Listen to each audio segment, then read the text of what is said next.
ప్రకటన గ్రంథంలోని 2వ అధ్యాయం హెచ్చరికలతో కూడినటువంటి ఈ సందేశాన్ని విని బలపడతాం. ప్రకటన గ్రంథం 2వ అధ్యాయం. దయచేసి అందరూ కూడా మీ యొక్క బైబిల్ గ్రంథాన్ని తెరిచి మొదటి వచనం నుంచి చదువుదాం. మైక్ ఏందమ్మా? మైక్ ఉంటే మైక్లో చదువు.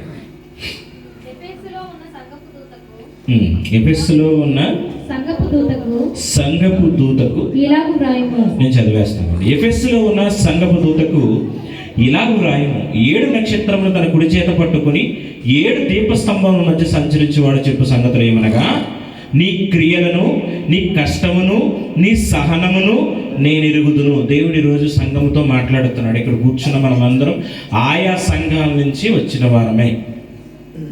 ఆయా సంఘాల నుంచి వచ్చిన వారము. సంవత్సర కాలం అంతా చేసింది దేవుడు ఆత్మ సంబంధంగా ఇప్పుడు మనతో మాట్లాడుతున్నాడు.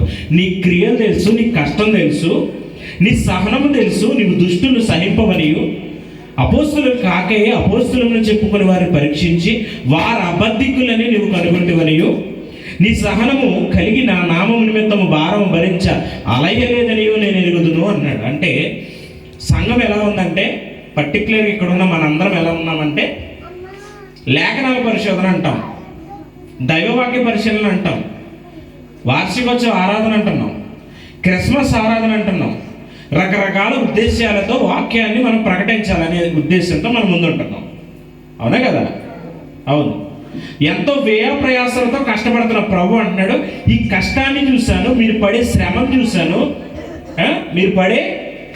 చూశాను, మీరు అంట్లు తోవడం చూశాను. ఇంకా బాగా చెప్పాలంటే మీరు అంట్లు తోవడం చూశాను, మీరు కూరగాయలు తరగడం చూశాను, మీరు టెంట్లు వేయడం చూశాను, మీరు సౌండ్ సిస్టమ్ అరేంజ్ చేసుకోవడం చూశాను. మీరు అంతా చక్కగా బాగా చేసుకుంటున్నారు, జనాన్ని కూడా బాగా గ్యాదరింగ్ చేస్తున్నారంట. ఈ సంవత్సర కాలంలో ఇదంతా మనం చేసాం. పైగా ఆయన నామం బట్టి తిట్లు కూడా తిన్నామండి. మీ అందరికీ తెలియకపోవచ్చు, కానీ పర్సనల్గా మాకు తెలుసు. ఆయన నామాన్ని బట్టి తిట్లు కూడా తిన్నాం. ఎన్నో వ్యతిరేకతలు అనుభవించాం, ఎన్నో కష్టాలు అనుభవించాం. అసలు ఇది జరుగుతుందా, మన వల్ల అవుతుందా అనుకున్నవన్నీ చేసి చూపించాం మనమందరం ఈ సంవత్సర కాలంలో. ఈ చివరి ఏడాది ఏమంటే, నీవు సహనం కలిగి నా నామము నిమిత్తము భారం భరించి అలసిపోలేదని నాకు తెలుసు అన్నాడు. ఇక్కడ వరకు బాగానే ఉంది. దేవుడు చక్కగా ప్రశంసించాడు.